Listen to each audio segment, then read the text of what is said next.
In this concept, we're going to talk about adding or subtracting fractions, okay? And there are two cases of adding or subtracting fractions. The first case is when the denominators are like, or the same, okay? The second case is when the denominators are not the same, when they're different.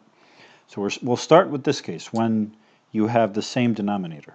So to add two fractions with the same denominator, we basically add or subtract the numerators, and then we write the sum or difference of the numerators over the common denominator, which is, the same number, right? Like denominator, and then simplify further if needed.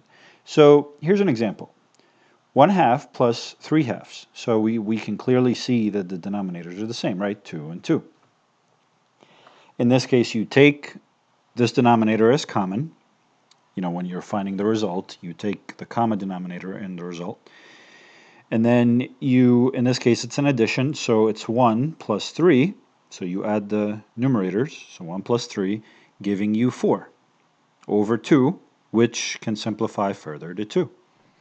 Okay, so in this example, like I mentioned, 2 is the common denominator.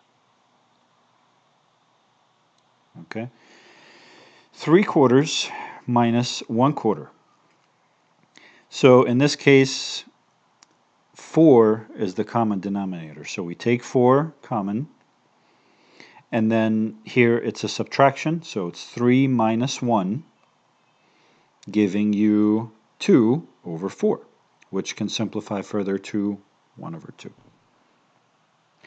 And this is an interesting case, okay? This is the general case. Again, in this case, the common denominator is x, right? Or it could have been anything. It could have been y, it could have been z, it could have been anything.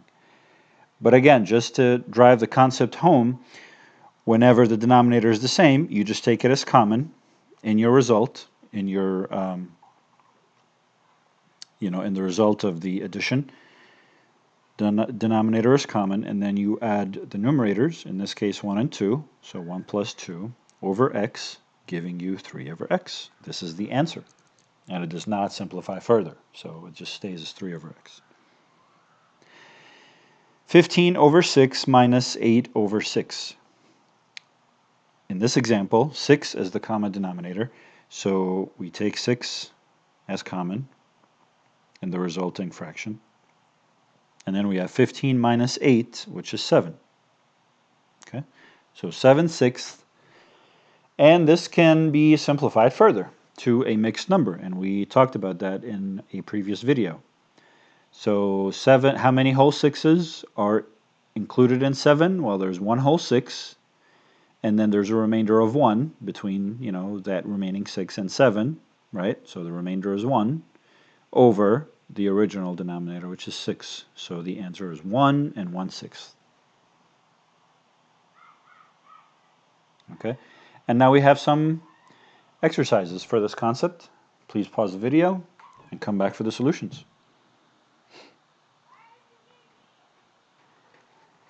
Okay, so add or subtract the following fractions. So 2/5 plus 9/5.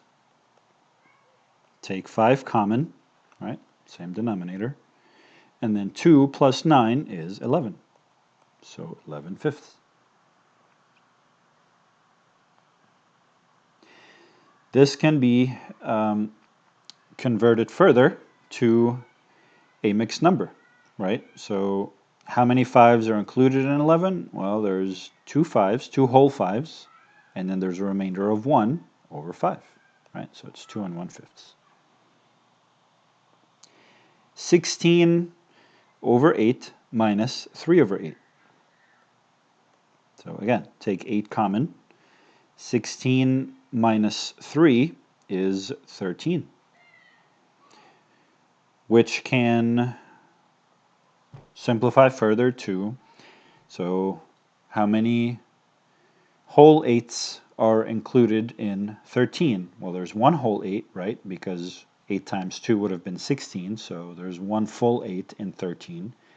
And then what is the remainder? The remainder is 13 minus 8, which is 5 over 8. So 1 and 5/8. 3 over y plus 4 over y. Take y common, and then 3 plus 4 is 7. So 7 over y. Okay, and this is the first case, like I mentioned, of when the denominators are the same and you're trying to add the fractions. Okay, the other case is when the denominators are not the same. Okay, unlike denominators. In this case, the process is a little bit more involved, but it's still straightforward. You find the least common denominator, which happens to be the lowest common multiple of the denominators of the two fractions or the three fractions or more fractions. You can have many number of fractions that you need to find the common denominator for. It doesn't just have to be two of them. So you find the least common denominator. To find it, one way is to list the multiples of each denominator, then choose the smallest multiple. Okay. Then we rename the fraction given the lowest common denominator. Okay. You take that multiple as the lowest common denominator, and then now the fractions would have the same denominator. And then you can add or subtract the numerators, like we did when the fractions have the same denominator. And then, again, write the sum or the difference of the numerators over the lowest common denominator, and then simplify if needed. So let's look at an example.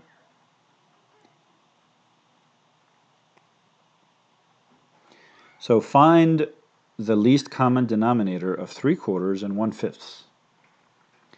Rename the fractions using the least common denominator.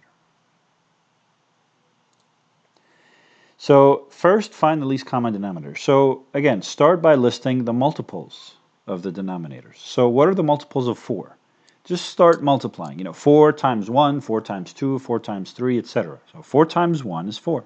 4 times 2 is 8. 4 times 3 is 12. 4 times 4 is 16. 4 times 5 is 20, etc., etc., etc. Okay, there's no magic number to stop at, but just get 4 or 5 or 6 multiples if you're using this method. You don't have to go crazy. You don't have to find like 20 multiples or 10 or whatever. Just do 3, 4, 5, 6, etc. Depending on the value of the numbers. Okay. 5. What are the multiples of 5? Well, 5 times 1 is 5. 5 times 2 is 10. 5 times 3 is 15. 5 times 4 is 20. 5 times 5 is 25. And look at that. So the smallest common multiple of 4 and 5, well, it happens to be 20, right? 20 and 20. So in this case, it's 20. Therefore, the lowest common denominator of 4 and 5, when they are denominators, is 20. Right? The next step is to take that LCD, lowest common denominator, and rename the fractions using it. So make the denominator of each fraction, each initial fraction that you started with, equal to the lowest common denominator, okay? Which in this example happens to be 20. Then multiply the numerator by the same number that it took to convert the original denominator to the lowest common denominator. Now I know that was a lot of wording, but let's see how that looks. So the first fraction was 3/4, right? And the second fraction was 1/5, right? And we were talking about 4 and 5 and trying to determine their lowest common denominators, right? So their lowest common denominators was 20, right? For 4 and 5. So for 4 to become 20, what did we have to do? We had to multiply by 5. So multiply the numerator of this fraction also by 5, right? To keep the fraction the same, to keep the ratio of the fraction the same, right? So 4 times 5, you have 20, and then 3 times 5, you have 15. So this is the new fraction. So 3/4 becomes 15 over 20. Okay, why did we do this again? Again, I'm constantly reminding you of what we're doing so you don't get lost. So we are trying to find the lowest common denominator of these two fractions, which happen to be 20. But again, we have to rewrite the fractions to keep the ratio constant, right? To keep the value constant. So we wrote this as 20. To do that, we had to multiply by 5. So we have to multiply the numerator by 5 to keep the fraction the same again. So 3/4 becomes 15 over 20. 1/5, the 5 is going to become 20, right? Because 20 is the least common denominator between the two fractions, these two fractions.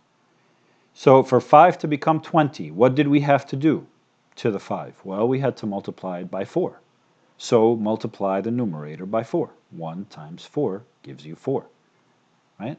So 1/5 becomes 4 over 20, okay? And now these two fractions have the same denominator, right? So now if you want to add them, let's just finish this up. So 15 over 20 plus 4 over 20, right, gives you 19 over 20, okay? Another example, simplify. So 1/2 plus 1/3. So again, you find the lowest common denominator by listing the multiples of each denominator. So for 2, what are the multiples for 2? You have 2, 4, 6, 8, etc. And for 3, you have 3, 6, 9, 12. So 2 times 1 is 2, 2 times 2 is 4, 2 times 3 is 6, etc. 3 times 1 is 3, 3 times 2 is 6, 3 times 3 is 9, 3 times 4 is 12, etc. The lowest common factor, or denominator in this case, right, is 6 between 2 and 3. Right? So in this case it's 6, since 6 is the smallest common multiple of 2 and 3. Okay, should be a 3 here. Now we rename the fractions using the LCD, lowest common denominator. So 1/2 becomes, well, the 2 needs to become a 6, right? So what did we do to make the 2 a 6? Well, we had to multiply by 3. So also multiply the 1 by 3 to get 3. So 1/2 becomes 3/6. 1/3. So the 3 needs to become a 6, right, which is the LCD. What needs to happen to the 3 to become a 6? Well, it needs to be multiplied by 2. So also multiply the 1 by 2. So 1/3 becomes 2/6, right? So now we have 3/6 plus 2/6, right?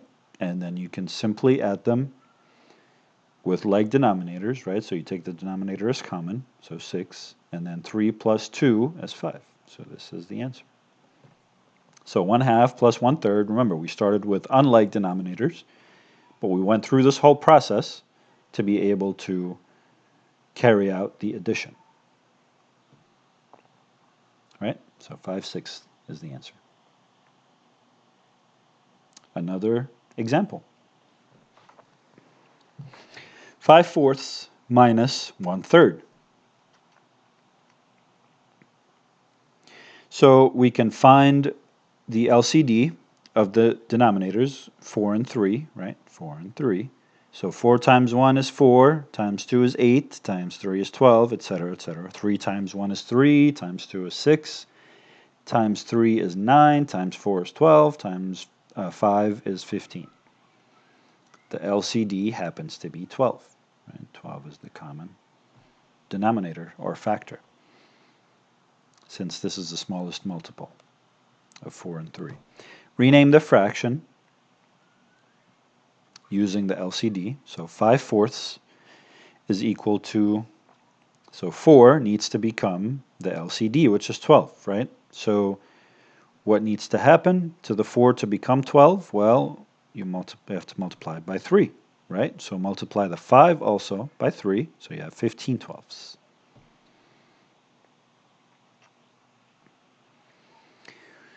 1/3, the 3 needs to become a 12, and what needs to happen to it for that to be the case? Well, we need to multiply it by 4 to turn it into a 12. So multiply the 1 by 4, and you get 4 over 12, right?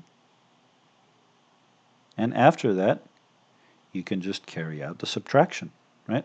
So you have 15 over 12 minus 4 over 12, giving 11 over 12. This is the answer. So 5/4, remember what we started with. Again, unlike denominators, so we went through the whole process to make the denominators like, so that we are then able to carry out the operation, which in this case is a subtraction. So 5/4 minus 1/3 is equal to 11/12. And now we have some additional exercises. Please pause the video, work on these, and come back for the solutions.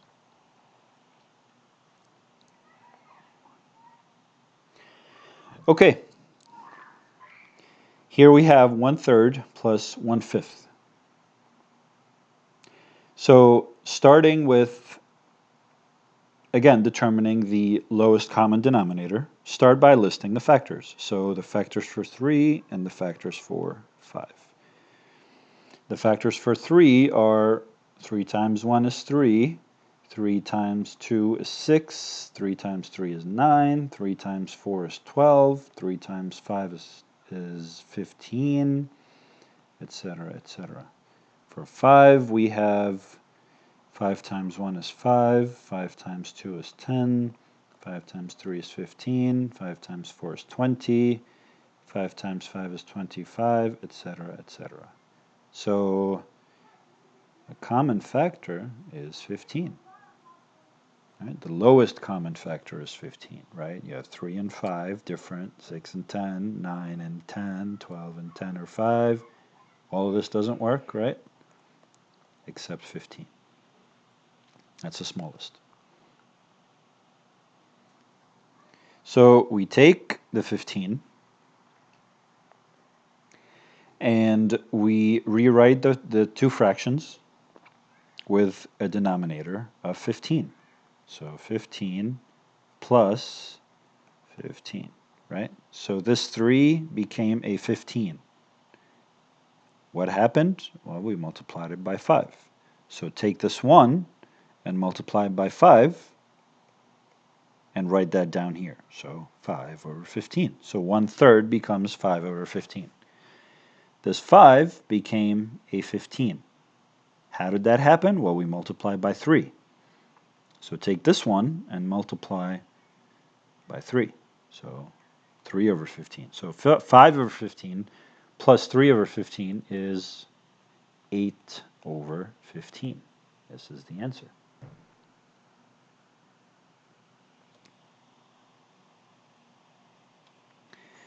We have two more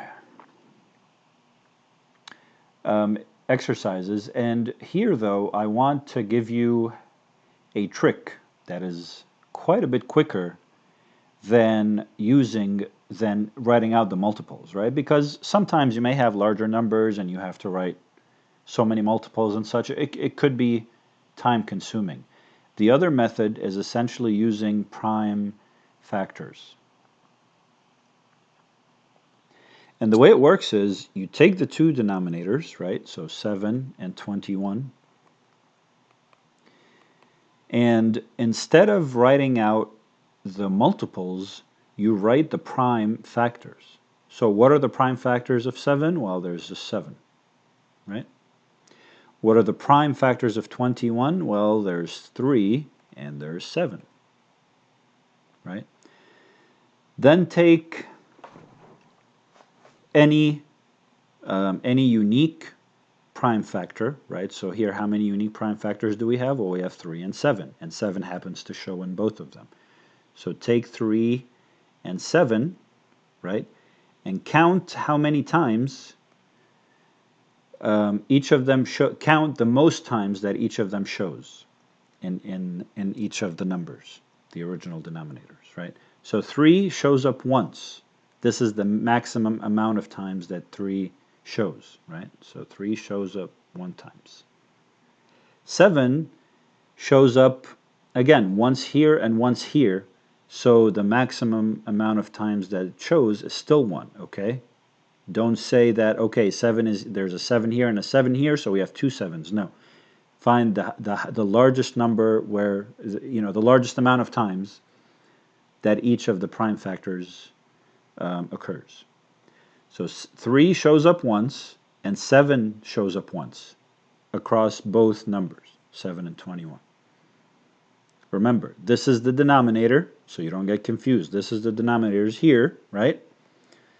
And this is the prime factors of the denominators, along with how many times they show, okay? The largest amount of times that each of the prime factors shows. Now take each of these factors and then multiply the factors by each other and by the largest amount of times that they show up. So in this case, we only have 3 showing up once, and we have 7 showing up once, right? So we get 21. So your LCD is 21.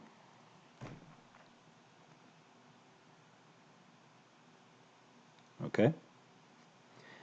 And then take the LCD, again, go back to the original fraction. So we have, so the second fraction has 21 in the denominator, so we can write the 21. First fraction has 7, which needs to become 21. And how would that happen? Well, we're going to multiply it by 3. So you also multiply the numerator by 3, right? 8 times 3 is 24. So 24 over 21 minus 3 over 21. And that gives 24 minus 3 is 21. And look at that. We get 1. And that's the result.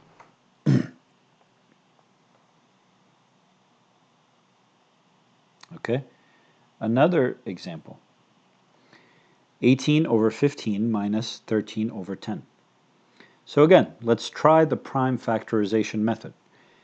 Take the two denominators, so take 15 and take 10, and start writing out the prime factors. So what are the prime factors for 15? Well, we have 3 and we have 5.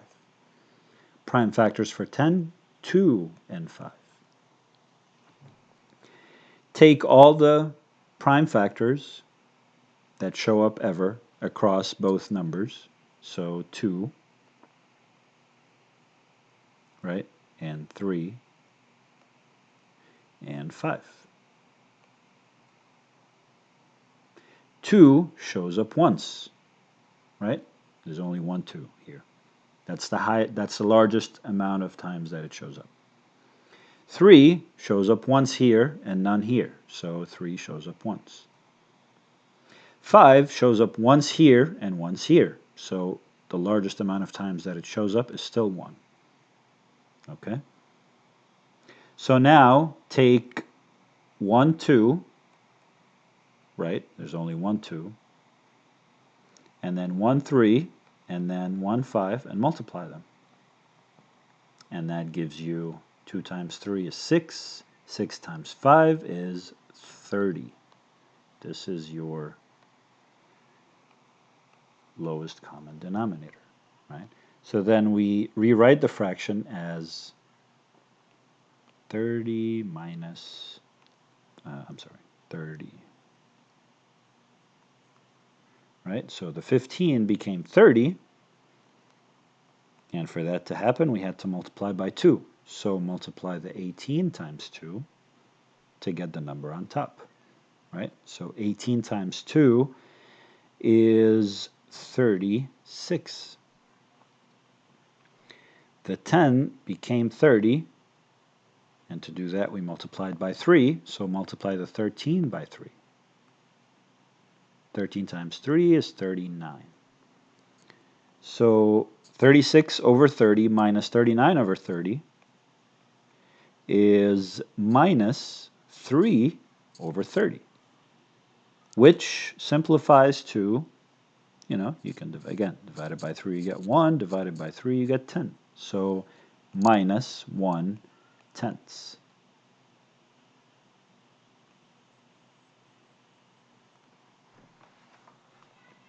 Okay, I hope this was clear. This is it for this concept. See you in the next video.